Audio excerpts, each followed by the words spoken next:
Witam Was bardzo serdecznie. Dzisiaj chciałem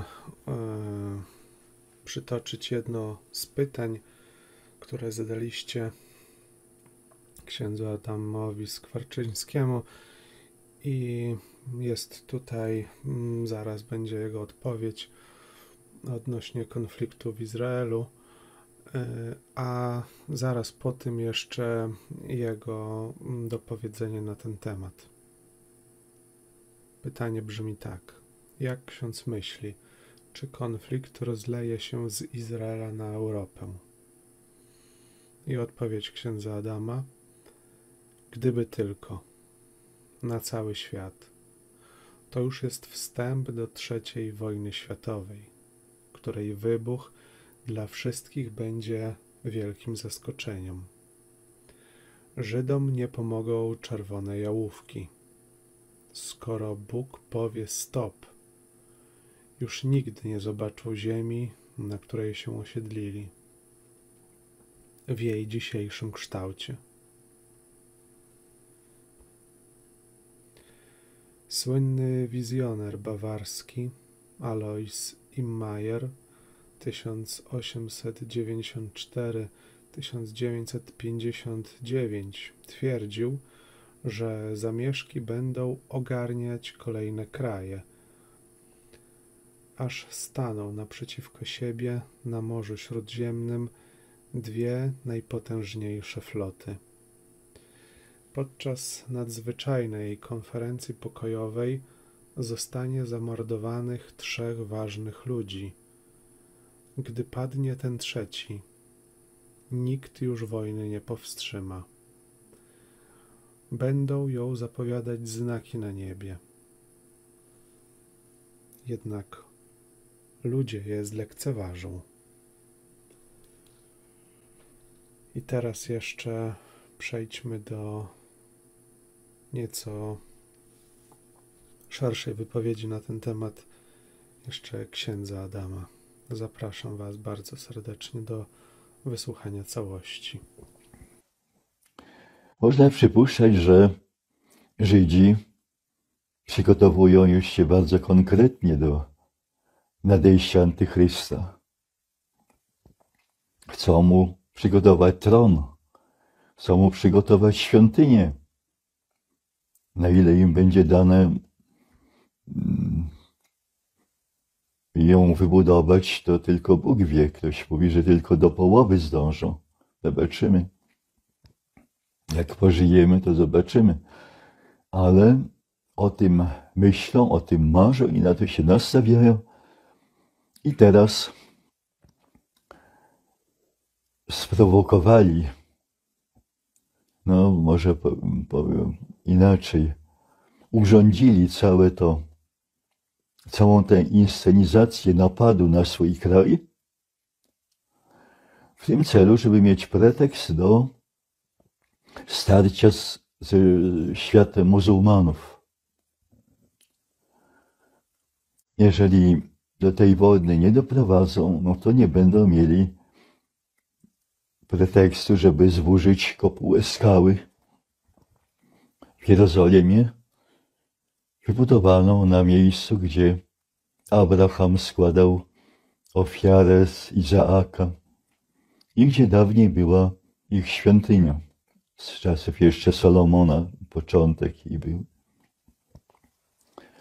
A więc marzą o tym, żeby to dla nich straszne, nie do przyjęcia miejsce oczyścić i tam budować świątynię.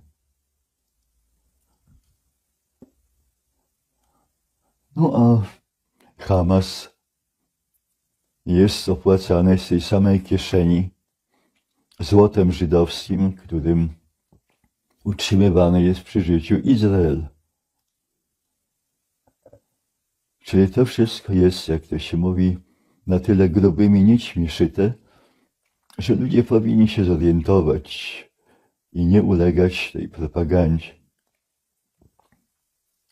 Dla mnie samego to, co się zaczęło w Izraelu, jest potwierdzeniem, że zbliża się moje odejście z tego świata, bo ileś lat temu jakiś głos mi powiedział, nadejdzie chucpa i wtedy świadek zostanie zabrany z ziemi.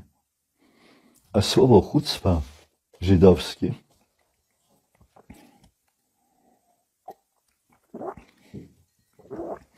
to nic innego jak bezczelne oszustwo, kłamstwo takie na wielką skalę, mające oczywiście swoje skutki zewnętrzne, nie tylko wychodzące z czyichś ust.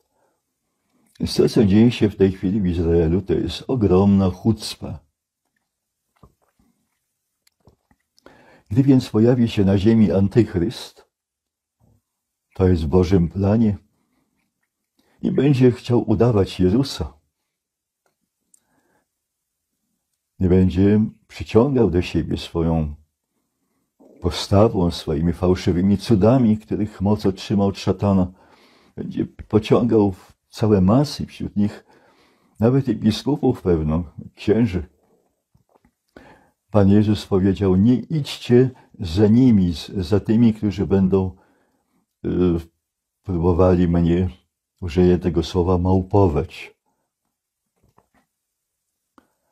Kiedy powiedzą wam: oto tu jest, oto tam, nie biegnijcie, bo przyjdę nagle jak błyskawica, widoczna od razu na wschodzie i na zachodzie. I to będzie nasze spotkanie. No więc spójrzcie na to moim wzrokiem świadka. Chciałbym to wykrzyczeć całemu światu: ludzie, przynajmniej chrześcijanie, dlaczego śpicie? Dlaczego nie przygotowujecie się do tych wydarzeń? No ale nie jest mi to dane. Zostałem uciszony, odizolowany od ludzi. Zabroniono mi pisać, głosić, filmować też, więc myślę, że ten film, gdyby nie miał być sprzeciwem przeciwko uciszaniu, to musiałby ukazać się dopiero po moim odejściu z tego świata. Ale chyba wydarzenia, które będą teraz następowały szybko, jedno po drugim, spowodują,